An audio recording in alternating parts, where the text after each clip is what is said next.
हरिओम, नमस्कार। एक बार फिर से आप सभी का कर्मकांड बाय आनंद पाठक में स्वागत करता हूँ।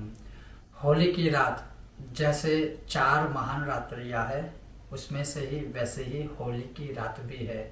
सिद्धि के लिए, साधनाओं के लिए, कामना पूर्ति के लिए यह रात्रि बहुत उत्तम मानी जाती है। तो होली की रात को या होली के जो 8 दिन है होलाष्टक के, उसमें क्या करना चाहिए। तो पहले मैं आपको बताऊंगा कि होलाष्टक के 8 दिनों में स्पेशली कौन सा पाठ करना चाहिए, क्या साधना करनी चाहिए। शुरुआत करो उससे पहले आप सबसे कहना चाहूँगा कि अगर आप हमारे चैनल पर नए हो तो हमारे चैनल को सब्सक्राइब अवश्य कीजिएगा। वीडियो पसंद आए तो लाइक और शेयर भी अवश्य कीजिएगा। तो सर्वप्रथम होलाष्टक के जो 8 दिन है उसमें दुर्गा सप्तशती का पाठ करना बहुत उत्तम माना गया है। किसी भी कामना के लिए, कैसी भी कामना हो, किसी भी समय होलाष्टक के 8 दिन फाल्गुन शुक्ला अष्टमी से शुरू कर फाल्गुन पूर्णिमा तक के जो 8 दिन है, प्रतिदिन एक दुर्गा सप्तशती का पाठ करना चाहिए। पाठ करते समय भगवती दुर्गा के सामने, माँ दुर्गा के मंदिर में या शिवालय में या अपने घर में ही दुर्गा की राइट हैंड साइड गाय के घी का अवश्य दीपक प्रज्वलित कीजिएगा। और हो सके तो भगवान यानी भगवती दुर्गा की लेफ्ट हैंड साइड में तिल के तेल का या सरसों के तेल का दीपक प्रज्वलित करना है। हो सके तो पाठ के दौरान धूप भी प्रज्वलित करें, धूप बत्ती भी अवश्य प्रज्वलित कीजिएगा। प्रतिदिन सिर्फ एक पाठ करना है। और जैसी आपकी कामना है, जो कामना के लिए आप वो पाठ करते हो, वो मानसिक संकल्प लेना है। या फिर ऐसा भी आप कर सकते हैं, किसी विद्वान ब्राह्मण के द्वारा उन 8 दिनों में प्रतिदिन एक दुर्गा सप्तशती का पाठ करवा सकते हैं। मान लीजिए 8 दिनों तक आप नहीं करवा सकते हो तो कम से कम एक दिन अवश्य करवाइएगा। तो यह एक चीज है। दूसरी चीज है जो होली की रात्रि को, तो होली की रात्रि को या होली के दिन सर्वप्रथम या सबसे श्रेष्ठ माना गया है गोमती चक्र को सिद्ध करना। तो कैसे करना है गोमती चक्र को सिद्ध? बहुत सामान्य है, उसमें बड़ा कोई विधान नहीं है, ना ही कुछ ऐसी वैसी चीजें करनी है जो बहुत कठिन आपको लगती हो। कुछ नहीं करना है।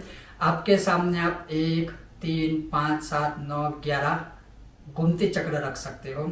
उन गोमती चक्र को पंचामृत से स्नान कराए, बोलना है सिर्फ ओम ह्रीम नमः। हाँ, अगर प्रॉपर आपको 16 उपचार पूजा आदि करवा के फिर उसको सिद्ध करना है तो अवश्य किसी विद्वान ब्राह्मण का सहारा लीजिए, उनको अपने वहां बुलवा कर आप करवा सकते हो। अपने आप ही अगर सरल साधना से सिद्ध करना है तो जैसे मैं आपको बताता हूँ आप वैसे वो फॉलो कर सकते हो।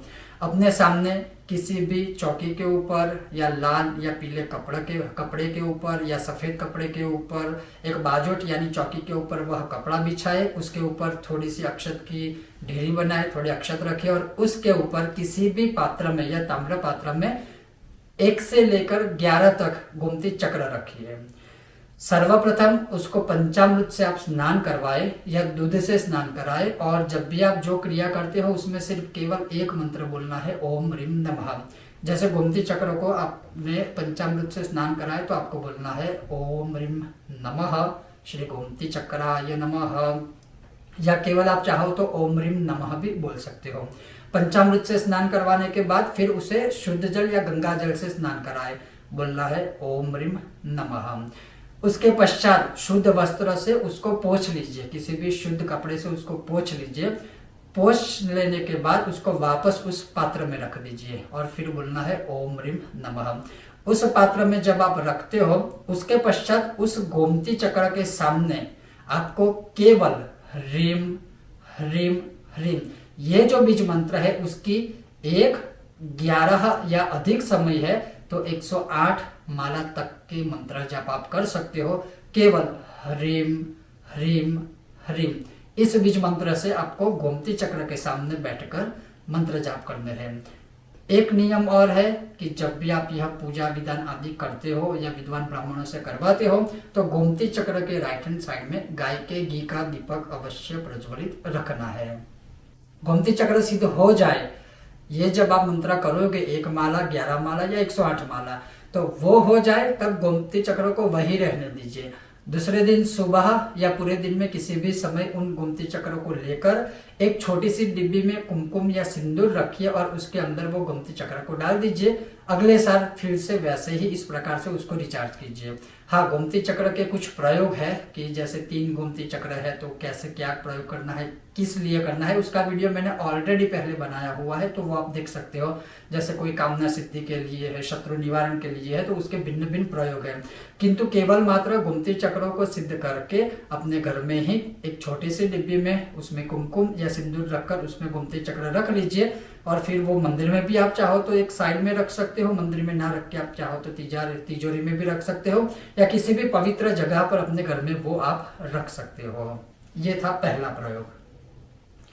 उसके बाद मान लीजिए आपको कोई मंत्र सिद्ध करना है या आपको अपने इष्ट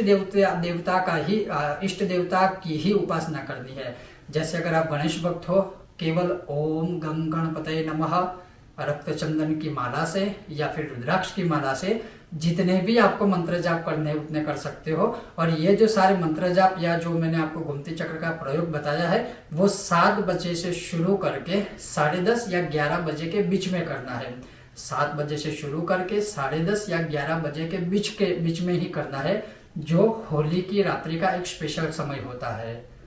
अगर माँ दुर्गा के आप भक्त हो तो दुम दुर्गाये नमः या नवार्ण मंत्र ऐं ह्रीं क्लीं चामुंडाये विच्चे, रक्त चंदन की माला, स्फटिक की माला या रुद्राक्ष की माला से यथाशक्ति मंत्र जाप करने हैं। इसमें कोई संख्या का प्रावधान नहीं है।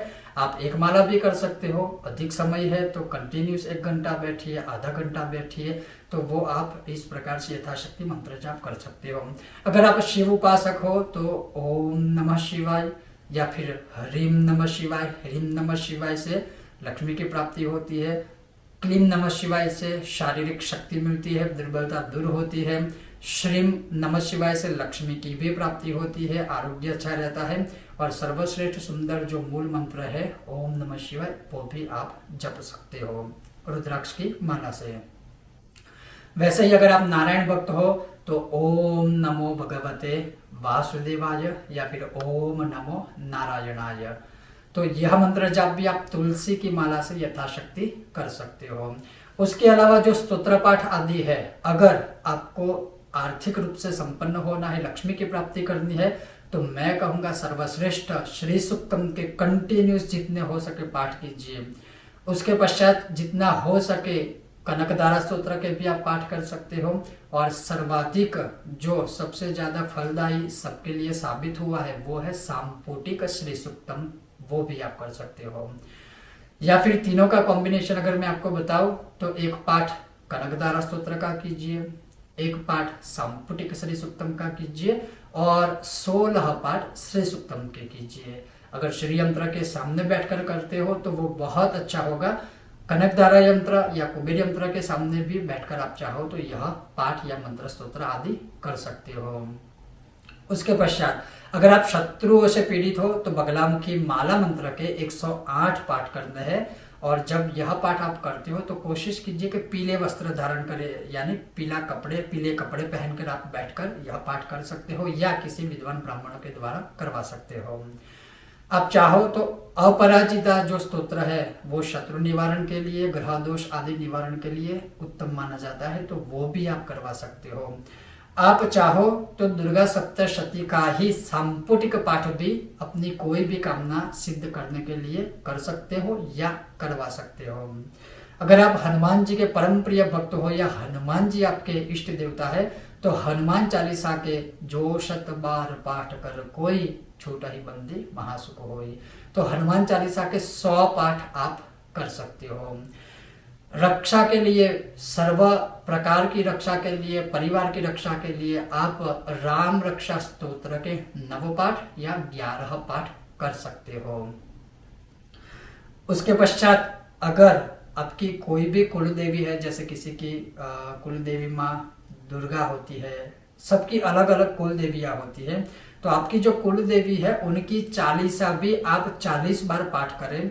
फॉर एग्जाम्पल जैसे मैं बताऊं कि किसी की कुल देवी माँ दुर्गा है तो दुर्गा चालीसा के 40 पाठ आप उस रात्रि में कर सकते हो।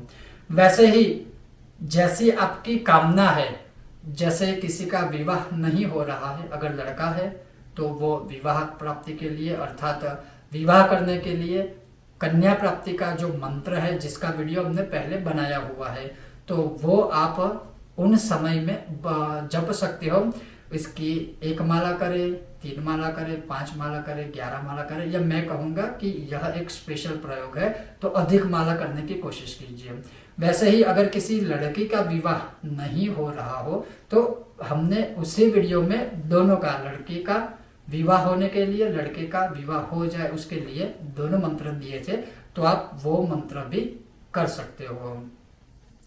अगर आपके घर में विवाह कलह आदि बहुत हो रहा है तो उस दिन या उस रात्रि को अपने घर में से एक कोकोनट यानी श्रीफल लीजिए, नारियल लीजिए, उसको पूरे घर में से घुमाकर, पूरे घर में से सिर्फ एक बार घुमाना है। जैसे घर के एक कोने में आपने घुमाया ऐसे करके, दूसरे कोने में घुमाया, हाथ में वो पकड़ के ऐसे करके, तो वो जो श्रीफल है या वो जो कोकोनट है, नारियल है, उसको किसी भी जल में आप दूसरे दिन प्रवाहित कर दे। जहाँ तक मेरा मानना है, घर का जो कलह है वो थोड़ा शांत हो जाएगा। अगर आप पितृदोष से बहुत पीड़ित हो, बहुत परेशान हो पितरों की वजह से, तो आप रुचि मुनिकृत मार्कंडेय पुराण अंतर्गत जो पितृ स्तोत्र है उसको आप यथाशक्ति पढ़िए। उसका बहुत प्रभाव आपके जीवन में, आपके परिवार में अवश्य आपको प्राप्त होगा, पितरों की कृपा मिलेगी। अगर वो स्तोत्र ना पढ़ सके तो जो पितरों का मंत्र है ओम सर्व पितृ मम भी उसमें लगा सकते हो। मम मनः कामना सिद्ध कुरु कुरु स्वाहा, अर्थात आपके मन की जो कामना है वो आपके सर्व पितृ, सभी पितृ पूर्ण करेंगे। तो इस मंत्र की भी यथाशक्ति मंत्र जाप माला आप कर सकते हो। अगर आप शारीरिक रूप से परेशान हो, अर्थात आपका आरोग्य अच्छा नहीं रहता, सेहत अच्छी नहीं रहती, तो मार्कंडेय कृत महामृत्युंजय जो स्तोत्र है केवल उसके पाठ कर सकते हो। आपको बहुत सारी शांति की अनुभूति होगी और आपका आरोग्य भी स्वस्थ रहेगा। या फिर आप मृत्युंजय महादेव जो मृत्युंजय मंत्र है उसके भी यथाशक्ति मंत्र जाप उस समय में कर सकते हो। तो ये कुछ बहुत शक्तिशाली साधनाएं हैं। उसके अलावा मैं यही कहूंगा कि आपके जो इष्ट देवता है जिसमें आप बहुत बिलीव करते हो, उनका मूल मंत्र लेकर उस रात्रि को, यानी जो समय मैंने आपको बताया है 7 से लेकर 10:30 या 11 बजे तक, उसको कंटिन्यूस कीजिए। हाँ, कंटिन्यूस का मतलब ये नहीं है कि 7 बजे बैठ जाए और सीधा 11 बजे ही खड़े होना है। आप बीच में थोड़ा विश्राम ले सकते हो, फिर वापस बैठ के फिर मंत्र जाप कंटिन्यूस करना है। और इस साधनाओं को सफलता तक पहुंचाना है। अगर आपने जो मंत्र जाप करना है उस रात्रि में, तो अगर उसको आपको सिद्ध करना है, सफलता तक पहुंचाना है, तो उसके लिए नियम का पालन तो आवश्यक है। अगर आप स्वस्थ हो तो कोशिश कीजिए उपवास करने की। मैं यहाँ पर फिर से बोलता हूँ, अगर आप स्वस्थ हो तब ही उपवास करने की कोशिश कीजिए। शारीरिक रूप से दुर्बल हो तो उपवास मत कीजिए। आप वैसे ही मंत्र जाप या स्तोत्र पाठ आदि साधना कर सकते हो। उपवास कर सकते हो तो उपवास कीजिए। उसके पश्चात पूरा दिन रोषम करोति दोषाः, क्रोध अवश्य मत कीजिएगा। क्रोध करने से मंत्र साधनाएं जो आप करते हो वो कभी सफल नहीं होती है, तो क्रोध नहीं करना है। किसी की निंदा करने से बचना है। घर में कलह आदि करने से बचना है। और ये ऐसे जो बेसिक कुछ नियम होते हैं, अगर उसका पालन आप करोगे तो यकीन मानिए आपको उसमें अवश्य सिद्धि साधना मिलेगी। और जिस मंत्र को आप सिद्ध करते हो उस मंत्र को फिर प्रतिदिन 1 माला या 3 माला अवश्य करने की कोशिश कीजिए, ताकि वो मंत्र जो किया है वो रिचार्ज होता रहे और आपकी कामना पूर्ति के लिए वो काम करने की शुरुआत कर देता है। तो ये था हमारा आज का विषय और वीडियो। आपको यह विषय वीडियो कैसा लगा अवश्य हमें बताइए। अगर आपको यह विषय वीडियो पसंद आया है तो बिना भूले हमारे वीडियो को लाइक करें, ज़्यादा से ज़्यादा शेयर करें, और अगर आप हमारे चैनल पर नए हो तो सब्सक्राइब करना मत भूलिएगा। आप सबका बहुत बहुत धन्यवाद। जय श्री कृष्ण। और आप सभी को होली की बहुत सारी शुभकामनाएं। जय श्री कृष्ण, जय सिया राम।